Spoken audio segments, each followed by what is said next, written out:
Your vessel has 1.5 meters draft and 900 horsepower propulsion. Transport 4 passengers from Quinam Bay to Cedros Bay. Consult the chart catalog to see what charts cover the area. The appraisal informs us that the smallest scale chart available for the voyage is chart 481. When we scrutinize the charts, we should use a magnifying glass on paper charts or the zoom feature on chart plotters. We can see Dispatch Reef and a well off Quinam Bay. There is a wreck about 8 cables south-southeast of Quemada Point. There is a shallow bar on the eastern side of the eastern channel entrance. There is shallow water in Cedros Bay. There are the Gallos rocks and the barrel of beef. There is blue reef extending off Cedros Point. We will see that chart 481 has a chart note about the Guiana current. When we check the sailing directions, we will see the seasonal conditions, for example, using the Serpent's Mouth and not recommended during the Orinoco flood season around October. There is hourly tidal data available for Bonus and Point Fortin. A tide table for the day the vessel will transit the area should be prepared and made available for the navigators. Navigational warnings can be accessed on the Ministry of Works and Transport website. In 2020 the process was, look for divisions, look for Maritime Services Division, look for notices.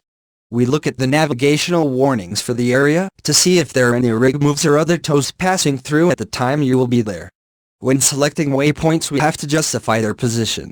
We have to decide on how much sea room we want between our ship and navigation hazards, if your vessel has to alter course to avoid a close quarters situation with other vessels. From the thorough appraisal, we know that Cedros, Icacos, Arenal, Maruga and La Luna are fish landing points. So we can expect vessels engaged in fishing and vessel returning to port with their catch.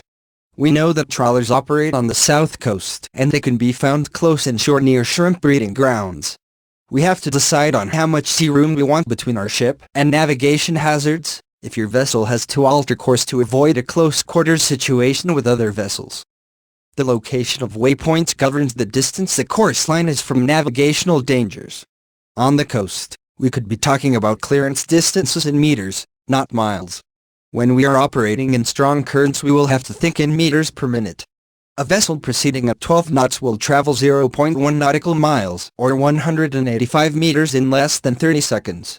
A vessel drifting at a 2 knots current will travel 0.1 nautical miles or 185 meters in around 3 minutes. A vessel proceeding at 12 knots will travel 0.5 nautical miles or 925 meters in 2 minutes and 30 seconds.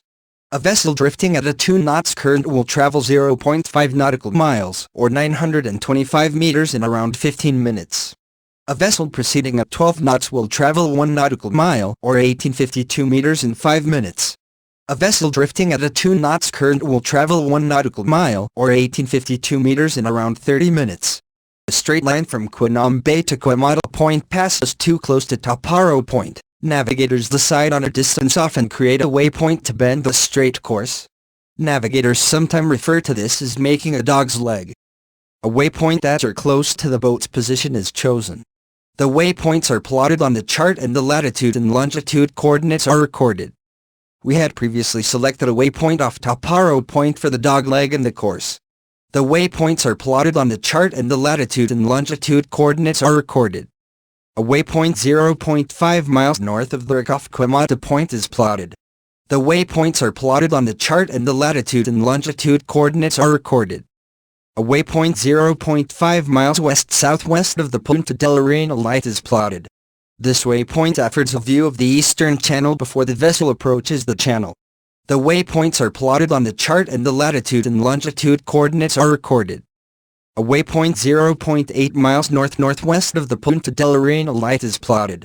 The waypoints are plotted on the chart and the latitude and longitude coordinates are recorded. A waypoint 1 mile west-southwest of Los Gallos Point is plotted. This waypoint is selected because we intend to pass on the wrong side of the west cardinal marker buoy. The waypoints are plotted on the chart and the latitude and longitude coordinates are recorded. A waypoint 1 mile northwest of Cedros Point is plotted. Again, we intend to pass on the wrong side of the west cardinal marker buoy. The waypoints are plotted on the chart and the latitude and longitude coordinates are recorded. The course lines are plotted between the waypoints in sequence. While plotting the courses, The navigator checks again for hazards near the intended track. The navigator measures the distances between the waypoints in sequence and in total. Using the GPS instruction manual, we input the latitude and longitude coordinates correctly.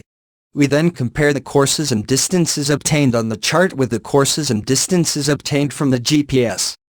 Unless the GPS is near out of the box, there will likely already be waypoints stored in the memory.